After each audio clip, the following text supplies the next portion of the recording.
પવિત્ર શ્રાવણ માસના ત્રીજા સોમવારે હું આજે સોમનાથ દાદાના દર્શન કરવા માટે આવ્યો છું.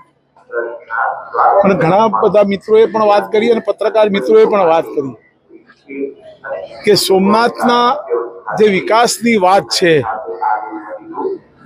અને સોમનાથનો કોરિડોર પ્રોજેક્ટ મને પૂછવામાં આવે તો હું તો કહું કે થવો જ જોઈએ. સોમનાથ મહાદેવના સાનિધ્યમાં આ વિસ્તારનો વિકાસ થાય એમાં આપણે બધા પણ સહભાગી થઈએ. હું અહીંયાના પણ પ્રજાજનોને જણાવવા માંગુ છું કે આપના અહીંયાના સ્થાનિક આગેવાનોને પણ આપ લોકો મળો.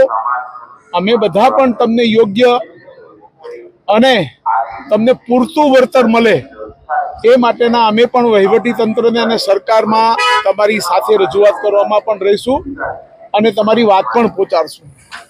તો મારે ખાસ કરીને અહીંયાના સનાતન ધર્મના જે રખેવાર ભાઈઓ છે, ભાઈ શ્રી હેમલભાઈ, ભાઈ શ્રી જયદેવભાઈ, ભાઈ શ્રી બાલાભાઈ સામરા, આ બધાને મારે કહેવું છે કે તમે તો ભૂતકાળમાં સનાતન ધર્મની રખેવારી કરવા માટે આ વિસ્તારને ખુલ્લે આમ અહીંયાનો ભૂતપૂર્વ કલેક્ટર દિગ્વિજય જાડેજા મોહમ્મદ ગજનીના આધુનિક સ્વરૂપમાં જ્યારે સોમનાથ જિલ્લાને લૂંટવા નીકળ્યો હતો ત્યારે મેં આ વાત કરી હતી. ત્યારે આપને સારું લાગ્યું હશે કે ખરાબ એ મને ખબર નથી, પણ આ બધાએ ખૂબ સારી રીતે સનાતન ધર્મને બચાવવાની રજૂઆતો સરકારમાં અને બધામાં રજૂઆતો કરી હતી. મારે આપને આ તબક્કે જણાવવું છે તો આપની ફરજ આજે શું છે કે સોમનાથ